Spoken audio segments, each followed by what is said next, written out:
আমার প্রশ্ন এখানে, এই প্রশাসন, ইউনূস সাহেবের প্রশাসন, আমরা সবাই কিন্তু সহযোগিতা করছি, আমরা সমর্থন দিচ্ছি আন্দোলনের ফসল হিসাবে। কিন্তু সরকারের পরিকল্পনা কি সম্পূর্ণ ছিল? সেই নির্বাচন নিয়ে এখন পর্যন্ত এতগুলা কথা, তাহলে আপনারা কিভাবে গেলেন, কিভাবে বেরিয়ে আসলেন? খুন করেছিল, খুন করেছিল, হেলিকপ্টার থেকে পর্যন্ত গুলিবর্ষণ করে শিশুকে হত্যা করেছে, সাধারণ মানুষকে হত্যা করেছে, আমার নেতাকে, আমার কর্মীকে হত্যা করেছে। তারাই গোপালগঞ্জে সেই ঢাল নিয়ে, তলোয়ার নিয়ে, দেশীয় অস্ত্র দিয়ে সাধারণ মানুষের উপর ঝাঁপিয়ে পড়েছিল। আমার প্রশ্ন এখানে, এই প্রশাসন, ইউনূস সাহেবের প্রশাসন, আমরা সবাই কিন্তু সহযোগিতা করছি, আমরা সমর্থন দিচ্ছি আন্দোলনের ফসল হিসাবে। কিন্তু সরকারের পরিকল্পনা কি সম্পূর্ণ ছিল? সরকার কি অপপ্রচার করেছিল? সরকারকে এই গাঁও পরোয়ার সন্ত্রাসীদেরকে গ্রেপ্তার করা এবং উদ্ধার করা অভিযান শুরু করেছিল? 5 তারিখের পর খারাপ হয়েছিল না? 5 তারিখের আগে অবৈধ অস্ত্র এখন পর্যন্ত দেখছি না? তাহলে এই প্রশাসন, এই স্বরাষ্ট্র মন্ত্রণালয়, এই সরকার 5 তারিখের পর আপনাদের একটা দৃশ্যমান কাজ ছিল না? জনগণের নিরাপত্তা দেওয়া, শান্তিপূর্ণ স্বাভাবিক পরিস্থিতি তৈরি করা।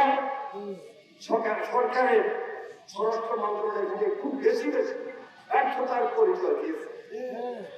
সেই নির্বাচন নিয়ে এখন পর্যন্ত এতগুলা কথা, তাহলে আপনারা কিভাবে গেলেন, কিভাবে বেরিয়ে আসলেন? যদি আমি আইনজীবীকে বলি, মজিদাদের যদি খবর দিতে হয়, গোপালগঞ্জ যাওয়ার দরকার আছে? আর মজিদাদের খবর তো মজিদাদেই দিচ্ছে। মজিদাদের খবর তো 72, 73, 74, 75 যত ছাত্র বছর হাসিনা দিয়েছে। আমার আপনার আন্দোলনের মধ্য দিয়ে কি মজিদার খবর হয় নাই? মজিদার খবর দিতে হলে কি গোপালগঞ্জ দিতে হবে? কিন্তু আমরা আপোষ করি নাই।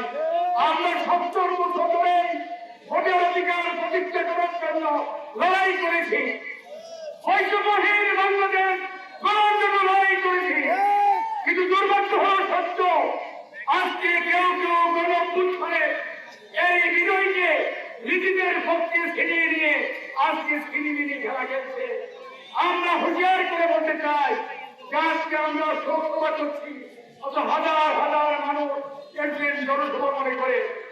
আমি বলতে চাই, বাংলাদেশ জাতীয়তাবাদী দল আজ নির্বাচন হোক আর 2 মাস পরে নির্বাচন হোক, এদেশের মানুষ জাতীয়তাবাদী দলকে ক্ষমতা আনবে, এর বিকল্প হতে পারে না। আমরা এখানে একটি বিষয় স্পষ্টভাবে বলে দিতে চাই, তত্ত্বাবধায়ক সরকারের দীর্ঘমেয়াদী জন্য কখনো কোথায় আসে না। আমরা সরকারের জন্য মান্যতা তারেক রহমান 31 জমা দিয়েছেন। আগামী দিনে বাংলাদেশকে যদি সঠিকভাবে পরিচালিত করতে হয়, যদি বাংলাদেশকে যদি স্বাবলম্বী হতে হয়, বাংলাদেশ যদি আত্মনির্ভরশীল একটি জাতি হিসেবে বিশ্বের মানচিত্রে প্রচারিত হয়, তাহলে 31 জমা হচ্ছে বাংলাদেশের মুক্তির সনদ। সেই লক্ষ্যে আমরা কাজ করতেছি, আমাদের নেতারা কাজ করছে, নেতা কর্মীরা।